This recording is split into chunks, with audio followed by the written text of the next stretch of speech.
Hello, friends. Welcome back to my channel. It's Steven. Hello. So, what words are more terrifying than goldfish bowl question? Face-to-face interview. Terrifying because you're going to be judged on everything you say, everything you do, everything you've done. But this is going to be a great chance for you also to shine and show why you are the perfect person to wear those wings. Okay. So there are three things you really need to bring in this industry. One is communication. The other is confidence and consistency. You need to be able to do everything we do with consistency. We do it confidently, and you really need to communicate. It's called CRM, and you'll learn all about that in training. But so confidence, you got to start during your interview. You were invited to this interview. They wanted you there. They saw something inside your resume or your phone interview, your video interview that they really liked a lot, and they wanted you to go to that interview. There are thousands and thousands of people who applied, yet there you are. So remember, be confident. You are a rock star. You belong there. Write it down on a little note paper, put it on a Post-it note. Have your friends, because you've already made friends at that interview, right? Have your friends remind each other, hey, you're a rock star, you got this. It's a long day sometimes, and you might need to be reminded that they invited you. You belong there, okay? This is also where you are going to be selling yourself during this whole event. So, if they ask you, point A, point B, give them point C too. Give them a little bit more than they asked for without steamrolling over their question or their point. So behave with confidence. My biggest problem is walking into a room and trying not to be a golden retriever because, I do project a sense of confidence. I'm a big person. I'm older. I've got this white beard. Confidence is rarely my weakness, but sometimes I have to kind of bring it back so I'm not kind of overwhelming everyone. So there's a balance. Enthusiasm. Somewhere else, sometimes I fail at having a balance because I am frequently a golden retriever. I jump all over people and it's a mess. But showing enthusiasm, how do you start? You've already started by making friends and chatting with people during the interview process, during breaks, before the orientation. But a nice way to solidify that enthusiasm during the face-to-face portion of the interview is when they're going to say, hi, how are you? First thing that they're going to say to you. And my response was, I'm great, with a genuine, I'm great. I'm having a wonderful time. I've met amazing people I can't wait to work with. And I'm really enjoying this process. Now, if I heard that as a hiring person, I'd be knocked off my chair. Everything you said after that would be colored by this enthusiasm and this positive spin, this positive nature. So bring some enthusiasm. Everybody I hear talks about the STAR format when you're answering questions. And I had to write down what STAR stood for because I don't use it myself. These videos would be 3 minutes long if I did. Situation, task, action, result. The STAR format is for people who don't know how or can't keep a story within bounds. So it has to have a beginning, a middle, and an end. This is what happened. This is what resulted, So a lot of folks talk about the STAR format and how you need to respond to questions in this particular format. Now, if that's a natural way for you to speak, that is not my native tongue. Rational is not my native tongue. I'm definitely more of a storyteller. But if that's your bit, if this is how you behave, then go for it. Personally, if I had followed that STAR format, I would have been so anxious. Am I following the format? Did I say what the T was? I would have been so artificial and so anxious that my response would not have been a genuine Stephen response. So if that star format, if you've practiced it and you've become proficient in stating an answer with that format, awesome. I'm jealous. I wish I could. It's not me. That's not my personal style. I'm a storyteller. So as long as there's a beginning and middle and an end to any of the responses that you give to their questioning, I think you're totally on board. What I wrote down here, and this is my experience across the board, people who interview well don't always make the best flight attendants.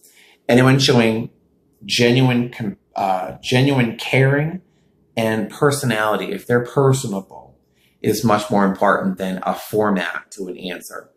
I hope that made some sense. When I was a hiring person at my last job in Boston, when I sat down with some people, I had to interview like 30 people one day. It was exhausting. The person who got the job was someone I genuinely seemed to like and would like to work with, someone who I could see working well with our clients. It wasn't the person who gave the perfect answer in the perfect format. The person who we hired was genuine, personable, caring. The technical aspects we could always train. It was bringing out that personality and that genuine nature that I was looking for personally. All right, so posture. I'd like you to Google something, because I'm sure whatever Google gives you is much more concise and better than what I would say. But active listening posture. When we're on a date with someone that we like. Now, I try to approach my hiring event, the whole event, like it was a first date with someone I really liked. So an active listening posture might be one where I might cross my legs at my ankles. Personally, I cross my leg at my knee if there's room, because that's just how I sit. My hands clasped in my lap. I sometimes break out with my Italian talk with my hands, but they always come back to my lap, clasped. But there are postures where you may lean in when they're presenting a particular important topic, or if I'm need to listen more, I'll turn my ear a little bit. There are postures that we fall into. When I'm on a date with someone who I think is just a little bit out of my league, which is most people, but they asked me out, which doesn't really happen. I'm an overshare. I fall into particular active listening postures that are really important when you're in this face-to-face interview. So again, don't think too much about it. Practice. Practice listening. And you really need to listen anyway. If you're worrying too much about your posture and how you're presenting yourself physically, you may miss something important that they're telling you. So kind of just like genuinely act like you're listening and enjoying yourself. Smiling at the right time. Smiling appropriately is great. Having a couple little, 2 or 3 word blurbs to say, oh, that's so funny, or I totally get that, or that's also been my experience. You might throw that in there once in a while, but posture is terribly important when you're at your face-to-face interview. And on a side note, posture is vital through the entire hiring event or the entire interview process, from orientation through your last step out of that front door. They're watching you. Even though the day may be 14 hours long, always sit up, never kind of slump. You can save that for when you're doing ready reserve in your crew room. Know your value. So they're going to ask you at some point, why should we hire you? Have an answer for this. Know your value. Know why they want you. And I wrote down a little something here. During my hiring event, I definitely speak free form. I don't plan much of what I have to say, which is why I write so many notes here. But I did say something like this. And I wrote, I try to bring enthusiasm to everything I do. My personal culture, and I like that little phrase, my personal culture is based on caring for others and trying to do the next right thing. I try to bring the spirit of sacrifice, I know, to everything I do. What can I do? What can I bring? How can I make someone's experience better, be it at work or in my outside life? So sacrifice sounds like a really big dramatic word, but I've learned in my years that the more I give, the more I get. And I bring that to work, and it always makes my work better. So I try to, that's what I said. I discovered that the more I give, the more I get. And so bringing the sense of sacrifice to work and not always worrying about my needs so much, but worrying about our needs as a team before I worry about mine. I tried to slip that in there. And to bring all of that to a new job, again, a hiring person could only fall off their chair. What else? Oh, tell me about yourself. Holy God, that question. How terrifying is that question? Oh my God. All right, so anything I have to say here is my experience. You can go on YouTube and see dozens of ways to answer. Tell me about yourself. That question, okay? So I wrote down a little blurb, and so I'm going to read it. So it's not going to be so fun, but for most of my life, I was an only child because my only brother died very, very young. And we moved all the time as a military family. So you can say that I've always been a little nomadic. Most of my past employment's been spent learning how to turn a casual buyer into an ambassador for me and my employer. I've discovered that serving others is often very rewarding, and I love the relationships I've developed with my clients. They trust me, and I love that. Now that I'm looking to put all of these skills into a job, I'm looking to put all of these skills that I've learned into a job that can point me in the direction of expanding my world and its opportunities. I kept it kind of brief, but there are always a little emotional plug, a little emotional connection, and I think that worked out pretty well. And you're going to have your own answers, and I really genuinely, no one else would have that answer, but definitely sit down and write out how you would answer that question again and again, and cobble it together so that when they ask you, you can kind of throw this out. Something that every job I've ever had, not just flight attendant, every job I've ever had in my life I've always been asked this question. Tell me about a difficult situation and how you resolved it. So I don't know if this example I'm going to give was ideal, but again, it did help in showing some of my skill sets. So I told them about when I was a makeup artist at Clinique. A woman brought her sister in for a makeover.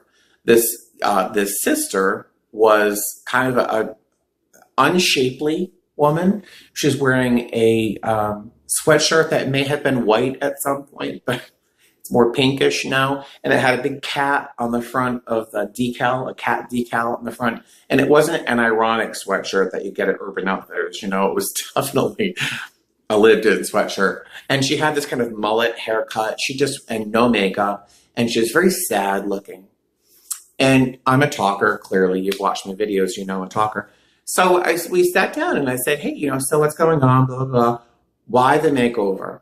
What sort of changes would you like me to make? What's one thing you'd like me to start with? And it all fell out that her husband had just left her, that she felt ugly and unlovable. People tell me things.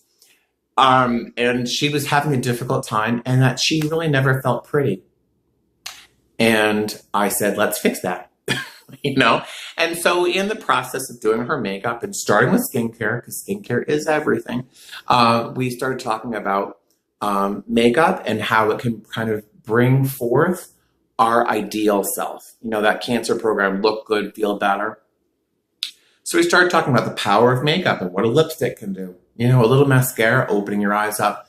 And after this quick makeover, she gave me this great big hug, and it was very emotional. The two of us were crying a little bit, and she was able to walk away from this experience feeling better, feeling more prepared to face her day. So it started off with this customer who's kind of having an emotional meltdown, and it ended up with this customer who, number one, was a customer of mine for life.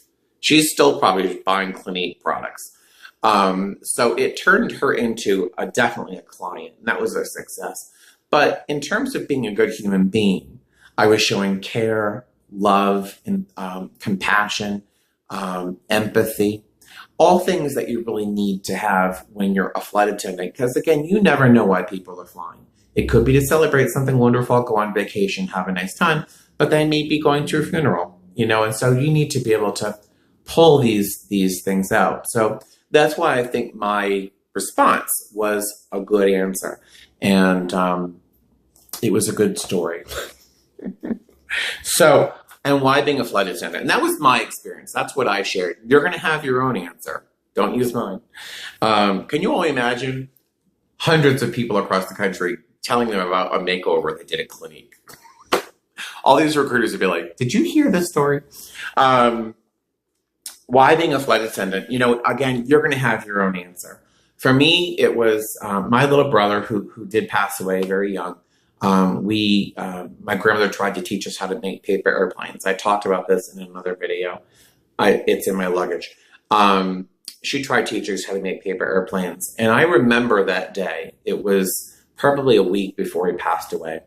And we would play with these paper airplanes. As kids who we moved a lot. My father was in the military. We would go zoom, zoom. Where are we going next? Zoom, zoom. And with these little paper airplanes. And I told them about these paper airplanes, not so much that my brother was dead. Not a great interview point.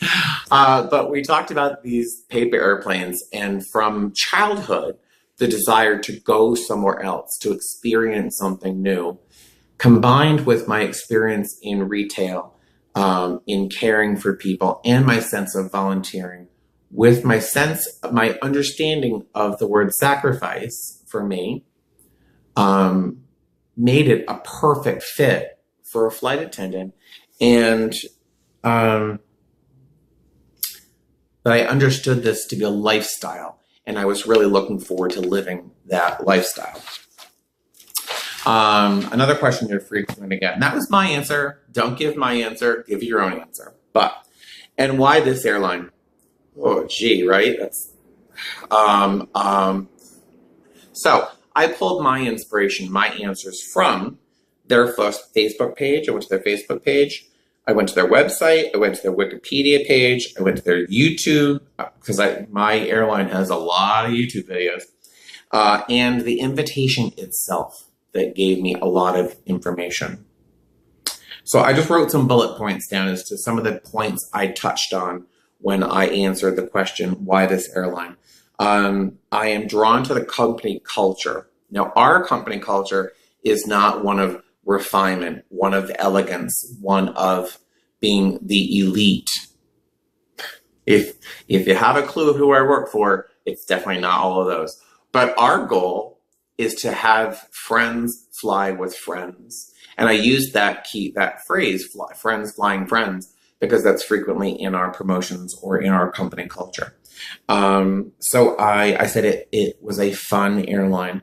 We're small. The airline is very small. We're growing significantly. We're growing super fast. And I wanted to be on that ground floor of the success.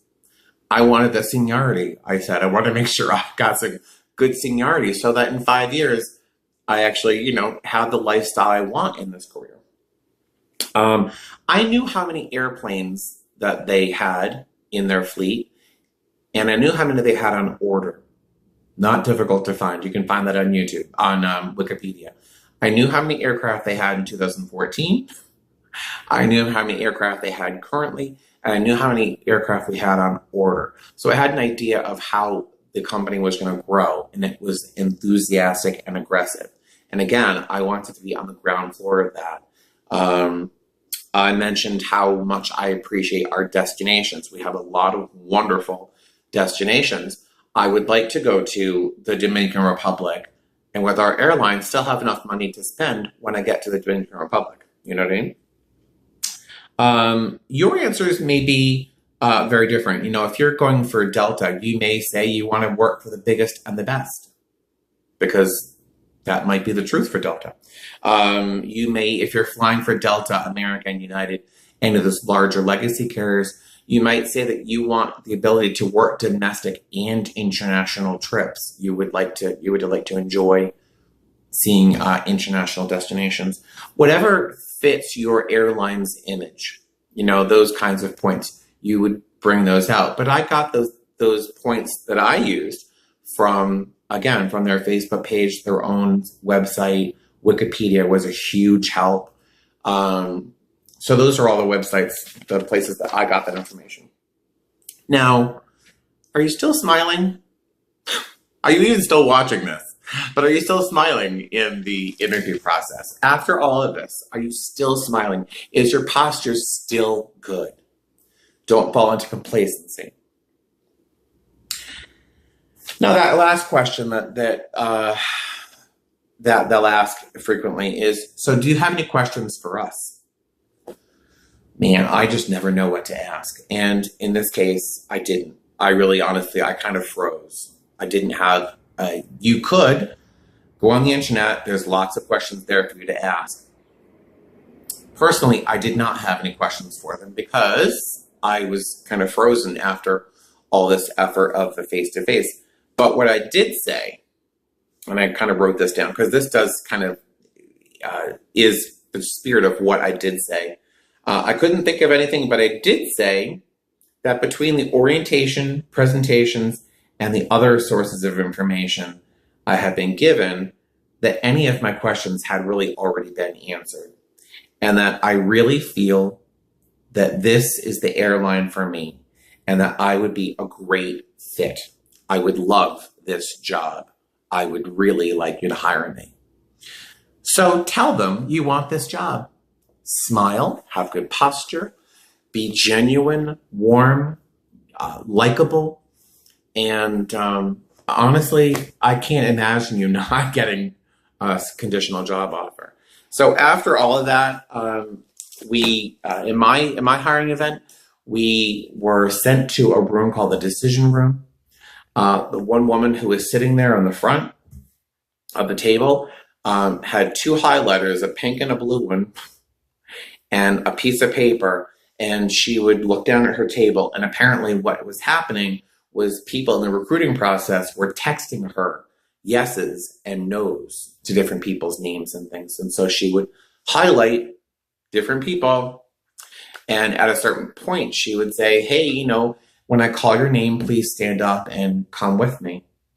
And they called my name. They also called a few other people. And I looked at these people and went, oh, she was not good. She was not very good. She didn't get this job. I didn't get this job. And then she called this guy, and he was like amazing. He had the best answers. He looked amazing. And I'm like, oh, but why would they give him the job? He's amazing. I had no idea what was going to happen. And I won't ruin the surprise. If you are going to be with my airline, I don't want to ruin the surprise. But you either get the conditional job offer or you don't. And you find out. Some airlines, and God bless you. If they do this to you, God bless you. Some airlines will send you on your way. Thanks for your time. We really appreciate it. We'll get back to you. Oh, God. I would die. But they may do that. So that's just a little long snapshot. I'm sorry it's so long. About my experience as at the face-to-face interview, my experience and some of my perceptions from both sides of the table. And if you feel something's missing from this little list, certainly leave your experience below in the comment section. If you have any questions, feel free. Once again, and I don't say this often enough, that everything I say is my own, based on my own experience. I'm never speaking for my own airline. They would not want me speaking for them. Trust me. There you go. So thank you very much for watching. Again, you're a saint. You're always a saint for watching these videos. But I will talk to you later. Subscribe. Again, not because it inflates ego or anything. It is just really nice to know that there are people out there listening. I appreciate it. So fly safe, and I will talk to you later. Bye.